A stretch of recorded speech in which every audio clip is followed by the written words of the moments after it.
Hello friends, my name is Dheeraj Vaidya from wallstreetmojo.com. This is the last video of our ratio analysis video series, that is part 33. And in this installment, we learn all about the sustainable growth rate.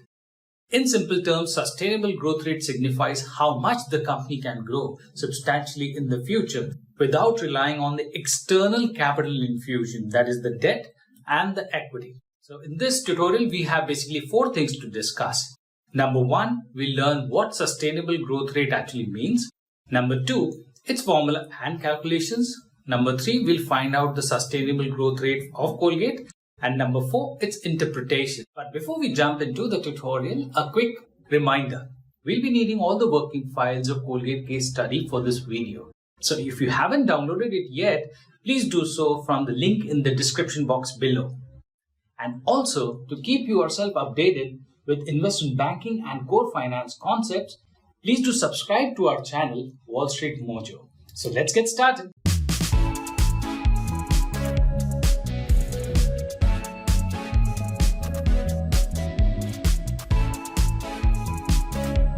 What is sustainable growth rate? Sustainable growth rate is a part of the ratio analysis framework, and it comes under the growth analysis category. The word sustainable growth rate is pretty simple as such. We are looking at how sustainable the growth rate of the company is over a long-term period. We try to calculate that, and whether we also see that whether this growth rate which the company is growing at right now, whether it is sustainable or not. This becomes very handy when we are doing forecasting and projections and valuations as such. But for now, let me give you an example of what this sustainable growth rate means and how it is calculated. Okay, so let's imagine there is a company which is a startup company. Okay, so usually what happens with the startup companies, they are very heavily funded, most with equity, right? So they would grow at a very high pace, right? Higher growth rate. Now they grow, and what happens, usually they are not profitable, but they definitely rely on lots of external equity, right? They're funded by private equity investors. They keep on growing. So then their ultimate aim is to become profitable over a long term. And slowly they start growing, and then they may become marginally profitable. And the growth rate, however, will taper a bit. So growth rate, I would call that as normal growth rate. Okay, so they start growing in a normal way. Instead of a very high growth rate that they show initially, they would grow still at a higher rate, but let's call that as a normal growth rate. And in that case, what happens is that still they are marginally profitable. They're not completely profitable in the sense that they cannot self-sustain themselves.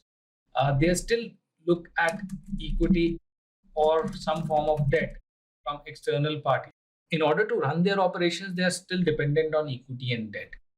Now, once they become marginally profitable and their operating efficiencies grow as well, they enter some phase called as the mature phase, okay, where their growth rate is very, very normal. They would grow at a reasonable pace, but they do not need external equity or debt to self-sustain themselves. That would be kind of a mature phase where the growth rate is very reasonable, not a hyper growth rate like the startup, but still at a reasonable place, and they do not require external equity or debt in these circumstances.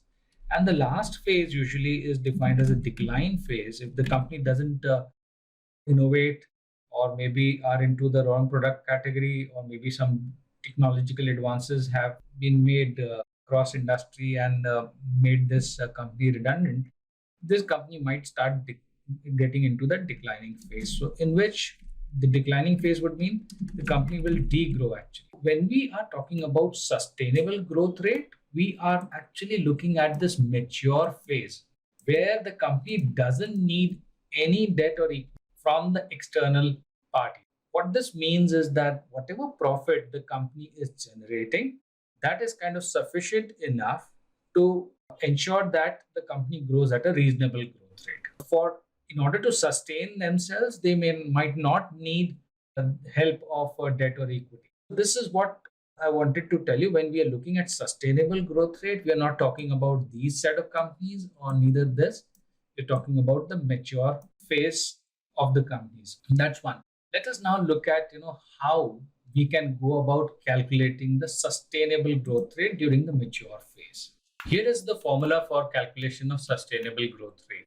Sustainable growth rate is equal to retention ratio multiplied by return on equity. We'll discuss both of them one by one. So let's discuss the return on equity first. Okay.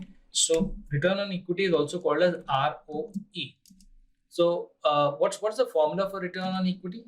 It is net income divided by your shareholders' equity. So basically, it tells us that how much the company has generated in terms of its net income from its shareholders' equity investments.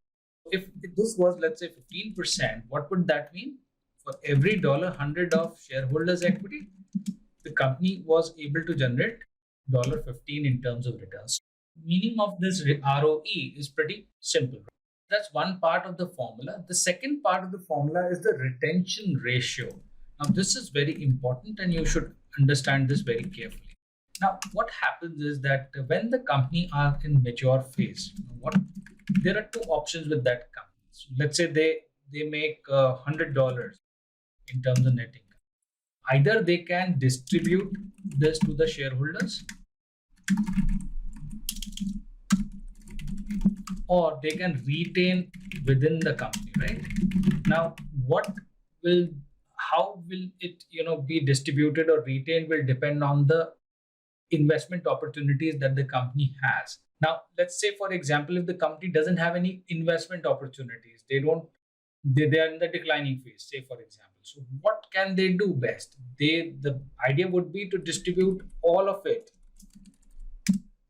to the shareholders. So there's no opportunity, there's nothing. Even if you keep everything in cash with the bank, it won't generate any returns, right? In that case, the company will kind of distribute all. If the company was in a, let's say, startup mode, there's no point distributing it to the shareholders because they're growing at a very faster pace. So they will retain all of them. $100 they will retain. In a mature company, there's a balance between the two. Part of it is distributed to the shareholders and a part of it is retained within the company. And this retained within the company, say for example, this is $60, okay, and the distribution is $40. So the retention ratio is calculated like this: $60 divided by $100, right? So this will be 60%. What does this mean is that the company is generating a net income of $100 and 60% of it is invested in the company in the growth opportunity.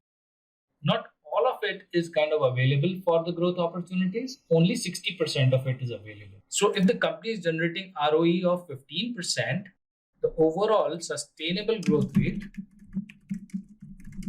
will be 60% of that 15% ROE. So this is what it actually means. So the sustainable growth rate for the company will be 9%. And whatever is distributed to the shareholders, like $40 is distributed, this is called as a dividend payout ratio. Okay. So this ratio comes out to be $40 divided by $100. So that is 0.4. That's nothing but 40%. As we saw in this formula, sustainable growth rate depends on two things: retention ratio and the ROE.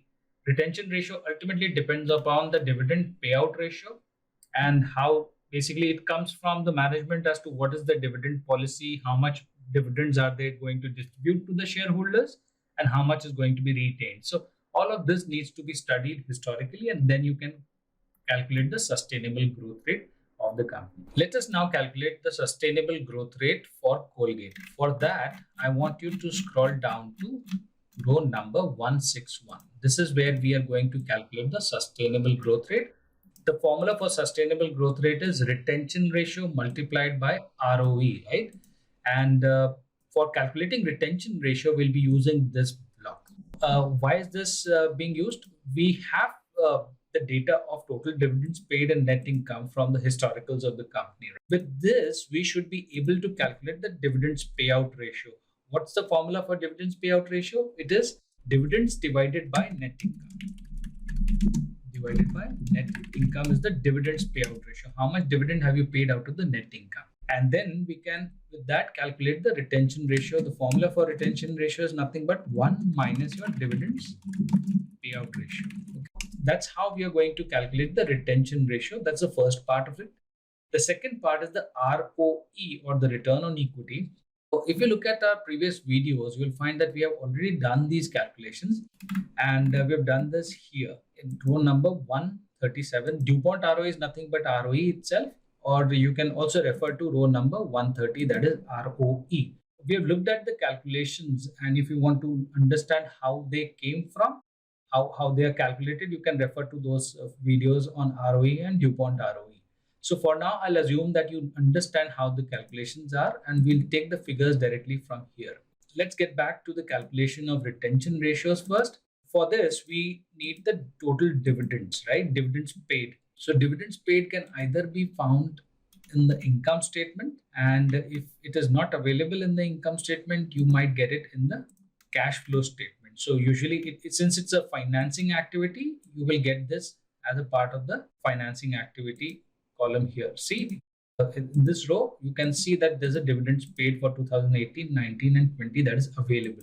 We'll link this here with a minus sign, because in the cash flow, this considers the cash outflow. That's why it's a minus sign here. I'll put a minus of a minus, that will be plus. Okay, so this is the total dividends paid for all the 5 years, the previous 5 years. What are we trying to basically do? We are trying to understand the historical dividends payout ratio, whether they will be the same going forward or not. That number becomes very helpful. Net income needs to be linked from the income statement. So here it is, net income 2586. Okay, so linking it here. The dividends payout ratio should be fairly simple now. Total dividends divided by your net income, that is the dividend payout ratio, that is 58%, 70%, 62, 64, and 58. So more or less, you can look at the dividend payout ratio has been in the range of in and around 60%, because 58, 58, and 62 and 64, it seems like more or less they are in line. What will be the retention ratio? The retention ratio will be 1 minus your dividends payout ratio. Okay. So that comes out to be 42, 30, 38, 36, and 42%. What will be the sustainable growth rate? Sustainable growth rate is the retention ratio multiplied by your ROE. So since we do not have the data for 2016, we'll start with 2017. So this is 30% multiplied by the ROE. This is 1672%. So this comes out to be 496%, 439, 241, and 145. They are like pretty high numbers to actually look at, and these numbers are kind of extremely high. You cannot really interpret anything from here. These numbers are high because the ROE numbers are pretty high. And why is the ROE number pretty high? We have discussed this earlier, because if you look at the shareholders' equity here, you'll note that there is a lot of volatility in the shareholders' equity. It has a very low base. And the low base is essentially coming from the policy of Colgate, which is called as a buyback policy. They're continuously buying back stocks, right, at a rapid pace, and which leads to the reduction in shareholders' equity. So when the shareholders' equity numbers are like very small, the ROE numbers are becoming very high. And because of higher ROE numbers, the sustainable growth rate numbers are not making any sense at all. I hope you found this video to be useful. Please do like and share. And if you have any feedback or want to suggest a topic for any future video, then you may do so by writing about it in the comments section. Also, we come up with interesting videos on investment banking and core finance topics regularly. So if you haven't subscribed to our channel yet, please do so by clicking on the subscribe button below so that you can get the notification about our latest videos. I hope you enjoyed the video. Have a nice day.